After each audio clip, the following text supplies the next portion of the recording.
नमस्कार. तुमच्या सर्वांचे स्वागत आहे डी मराठी यूट्यूब चॅनलला. तर आज आपण त्र्यंबकेश्वरमधील काही रहस्य जाणून घेऊया. तर चला. जिथे 3 डोळ्यांचे शिव स्वतः राहतात, जिथे 3 लिंगांची एकत्र पूजा केली जाते आणि जिथे आजही हजारो वर्षांपासून विझवलेली आग जळत आहे, ती जागा सामान्य नाही. हे त्र्यंबकेश्वर ज्योतिर्लिंग आहे. पण तुम्हाला माहिती आहे का की या मंदिराच्या गर्भगृहात एक रहस्य लपलेलं आहे जे तुमच्या मणक्याला थंडी वाजवू शकते. हे फक्त मंदिर नाही तर एक रहस्यमय दरवाजा आहे. काळांच्या नियमांना आव्हान देणारा. तर चला या गडोळेचा दार ठोठावूया. काळ निर्मितीच्या सुरुवातीनंतरचा काळ त्र्यंबक नावाने पवित्र स्थान, जिथे त्या राक्षसाने तपश्चर्या केली होती आणि ब्रह्मदेवाकडून वरदान मिळवले होते. त्या राक्षसाने पुन्हा 3 लोकांमध्ये कहर निर्माण केली.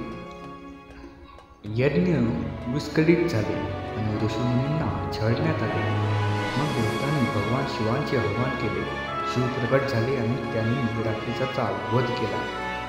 त्याच ठिकाणी ब्रह्मा, विष्णू आणि महेश या 3 रूपांमध्ये प्रकट झाले आणि त्यांना त्र्यंबक म्हणून ओळखले जाऊ लागले. इथूनच त्र्यंबकेश्वर ज्योतिर्लिंगाचा जन्म झाला, जिथे 3 देवांच्या शक्ती एकत्र येतात. त्र्यंबकेश्वराची आणखी एक गूढ सत्य आहे. गौतम ऋषी आणि गंगेचे अवतरण. ब्रह्मगिरी पर्वतावरून गौतम ऋषींनी कठोर तपश्चर्या केली. त्यांची तपश्चर्या इतकी प्रबळ होती की स्वर्गातले देवता काळजीत पडले. इंद्राने एक युक्ती केली आणि गौतमला पापी सिद्ध केले. ऋषींनी पश्चातापाने शिवांची प्रार्थना केली, हे प्रभू, गंगा पृथ्वीवर आण आणि माझे पाप धुवून टाक. शिव प्रसन्न झाले आणि त्यांनी त्यांच्या गंगेला त्यांच्या केसापासून मुक्त केले. अशा प्रकारे गंगा ब्रह्मगिरीतून गोदावरीच्या रूपात पृथ्वीवर अवतरले. या घटनेमुळे त्र्यंबकेश्वर केवळ ज्योतिर्लिंगच नाही तर गोदावरीचे जन्मस्थान देखील आहे. आता आपण त्र्यंबकेश्वराच्या गर्भगृहात लपलेल्या रहस्याबद्दल बोलूया. हे एकमेव ज्योतिर्लिंग आहे जिथे उलट 3 लिंगे उपस्थित आहेत, ब्रह्मा, विष्णू आणि महेश. पण आश्चर्याची गोष्ट म्हणजे या लिंगाचा आकार दरवर्षी बदलत राहतो. कधी मोठा होतो तर कधी लहान होतो.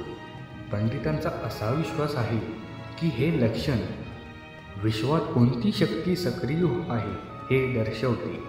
जर शिवलिंग लहान असेल तर ते अशुभ मानले जाते. जेव्हा जेव्हा शिवलिंगाचा आकार असामान्यपणे कमी होत असते, भारतात दुष्काळ, युद्ध किंवा साथीचे रोग असे मोठे संकट आले, हा फक्त योगायोग आहे की कर्म आणि काळाचा थेट संकेत आहे. त्र्यंबकेश्वराच्या गर्भगृहात एक रहस्यमय काळा दरवाजा आहे जो फक्त खास प्रसंगी उघडला जातो. ते फक्त उघडले जाते. या दरवाजाच्या मागच्या जागेला काळकुंड म्हणतात, जिथे प्रवेश केल्याने मृत्यूचे भय संपते असे मानले जाते. पण जर कोणी परवानगीशिवाय तिथे गेला तर त्याचा अचानक मृत्यू होऊ शकतो. शतके विशेष तांत्रिक विधीमध्ये फक्त काहीच पंडितांनी ते दरवाजे ओलांडले आहेत. काही लोकांचा असा दावा आहे की त्यांनी तिथे असंख्य त्रिशूल, राख आणि जळते दिवे पाहिले आहेत, जिथे वेळ थांबल्यासारखा वाटतो. त्र्यंबकेश्वर मंदिराची रचना केवळ प्रार्थना स्थळ नाही तर एक संरक्षण साधन देखील आहे. मंदिराभोवती एक विशेष तांत्रिक मंडळ आहे जे नकारात्मक ऊर्जेपासून बचाव करण्यास मदत करते, ते थांबवते असे मानले जाते. एकेकाळी एका परदेशी शासकाने ते मंदिर नष्ट करण्याचा प्रयत्न केला होता, पण सैन्य मंदिराजवळ पोहोचताच अचानक आलेल्या वादळाने आणि वीज पडल्याने सर्व काही उद्ध्वस्त झाले. तेव्हापासून कोणीही या मंदिराला हात लावले नाही. तो चमत्कार होता की आधी तांत्रिक संरक्षण प्रणाली होती. दर 12 वर्षांनी नाशिकमध्ये कुंभमेळा भरतो आणि त्यांच्या केंद्रस्थानी त्र्यंबकेश्वर मंदिर आहे. आणखी एक रहस्य म्हणजे कुंभकाळात नागा साधू त्र्यंबकेश्वराच्या शिवलिंगावरच विशेष अभिषेक करतात. त्यांचा असा विश्वास आहे की येथील पाण्यात अमरत्वाची शक्ती आहे.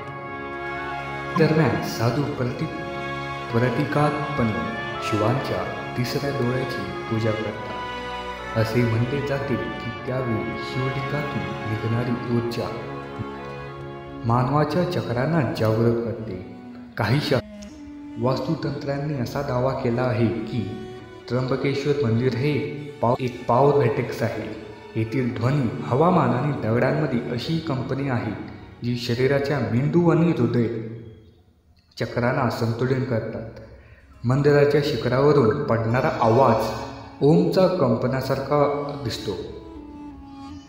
असे म्हटले जाते की त्र्यंबकेश्वर हे केवळ पूजास्थान नाही तर ते दृष्टी देणाऱ्या शिवांचे एक रूप आहे. येथे येणाऱ्या प्रत्येक व्यक्तीला त्याच्या कर्माची किंमत मोजावी लागते. एखाद्याची झलक दिसते. काही लोकांना येथे त्यांच्या आयुष्यात अचानक बदल झालेला अनुभव येतो. काही लोकांचे आजार बरे होते. काहींना नवीन मार्ग सापडतो. त्र्यंबकेश्वर ज्योतिर्लिंग हा एक चमत्कार आहे, एक गुपित आहे, ही एक शक्ती आहे जी आजही सामान्य डोळ्यांना दिसत नाही, पण जो ते आपल्या आत्माने पाहतो तो संपूर्ण विश्व पाहतो. जर तुम्हीही शिवभक्त असाल तर चॅनलला सबस्क्राईब करा, लाईक करा. धन्यवाद.